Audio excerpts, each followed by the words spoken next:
À quoi va ressembler la France dans, disons, 20 ans? Aujourd'hui, on va décortiquer un rapport de prospective assez audacieux qui tente de répondre à cette question.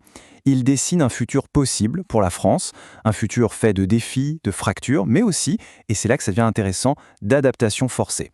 Alors accrochez-vous, on part explorer ce que pourrait être la France de 2046.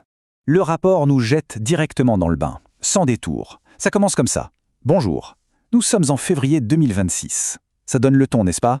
On n'est pas dans de la science-fiction lointaine, non, on se projette à peine après-demain. L'idée, c'est que tout ça est déjà en germe. Pour bien suivre la logique de ce rapport, il faut comprendre une image, une métaphore centrale, celle de la post-digue. L'idée est simple. Pendant des années, la France a essayé de construire des digues pour retenir les crises. Et bien maintenant, la digue a cédé. Fini de colmater les brèches. Désormais, il faut apprendre à vivre avec les pieds dans l'eau, à naviguer au milieu d'inondations qui sont devenues la nouvelle norme. Bon, si la digue a sauté, quelle est la première grande vague qui nous submerge?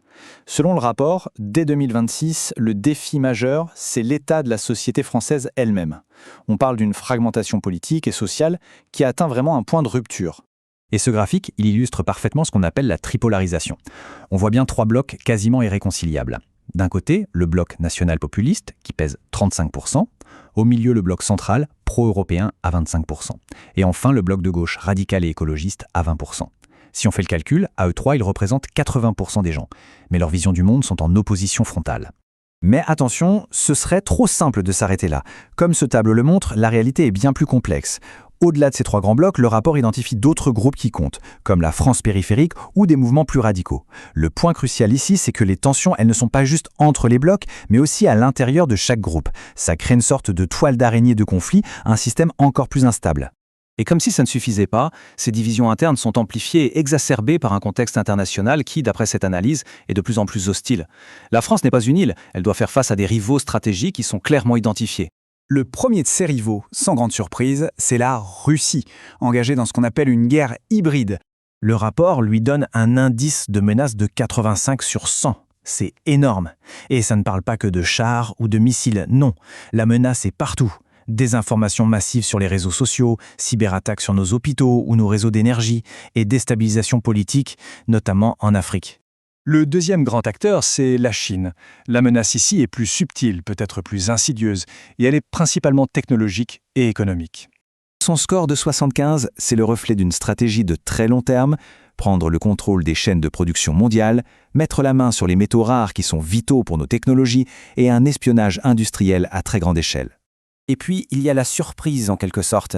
Un allié historique, les États-Unis, qui serait entré dans une posture de néo-isolationnisme. L'indice de 65, il ne mesure pas une menace d'attaque, mais plutôt une menace d'abandon. C'est un protectionnisme économique féroce, c'est la remise en question d'alliances comme l'OTAN. Et tout ça, ça laisserait la France et l'Europe dans une position d'isolement assez dangereuse. Alors, on a des fractures internes, des menaces externes, et maintenant le rapport va encore plus loin.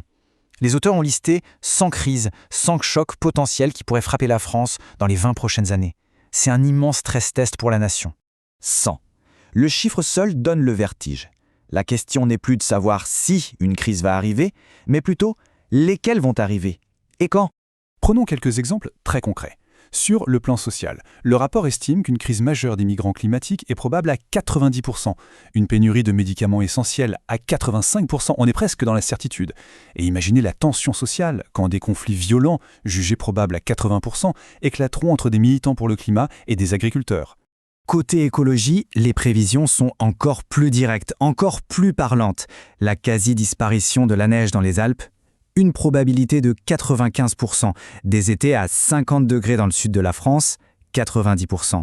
Ce ne sont plus des scénarios pour un film catastrophe, mais des réalités à intégrer dans notre futur proche. Et la technologie dans tout ça? Eh bien là, le rapport est carrément catégorique. La généralisation de deepfakes en politique, ces fausses vidéos ultra réalistes, est une certitude, 100%. La surveillance biométrique partout et la fin de l'anonymat sur Internet sont juste derrière, à 95%. Là, c'est notre rapport même à la vérité et à la vie privée qui est en jeu. Alors, face à ce mur de crise, est-ce que c'est la fin? Eh bien non, pas selon ce rapport. Il ne prédit pas un effondrement total, mais une transformation. Une transformation profonde, forcée, qui se déroulerait en 3 grandes étapes. Voici donc cette chronologie. En 2030, on aurait le grand ajustement, puis en 2038, l'avènement de ce qu'ils appellent la France archipel, et pour finir, en 2046, ce serait l'heure de la synthèse. Voyons un peu ce qui se cache derrière ces noms. Dès 2030, on entre dans le grand ajustement. Là, le climat n'est plus un sujet de débat, c'est lui qui dicte la politique. Pour gérer les pénuries, le gouvernement mettrait en place le pass sobriété. C'est une application qui allouerait à chacun des quotas personnels pour l'eau, l'énergie ou même la viande. C'est le début d'une sorte d'écologie de rationnement gérée par la technologie. 8 ans plus tard, en 2038, on bascule dans la France archipel.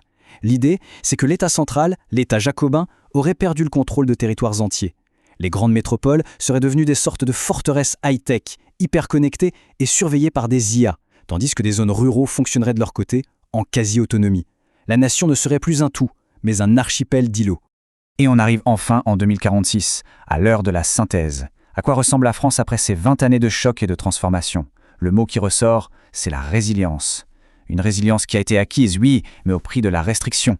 Tout est résumé dans cette phrase choc du rapport, on ne construit plus, on adapte. C'est un changement total de mentalité. La France de 2046 aurait perdu son poids sur la scène mondiale, mais elle serait devenue un leader dans les technologies de la réparation, du recyclage, du dessalement de l'eau de mer. L'innovation ne chercherait plus la croissance, mais la survie et l'optimisation de ce qui existe déjà. Et tout ça nous laisse avec une question finale, vertigineuse. Ce futur où le lien social se ferait en grande partie en réalité virtuelle, pour fuir un quotidien de restrictions, est-ce le portrait d'une nation qui a réussi à s'adapter de manière brillante ou est-ce simplement l'histoire d'un déclin magnifiquement mis en scène? La réponse, bien sûr, c'est l'avenir qui nous la donnera.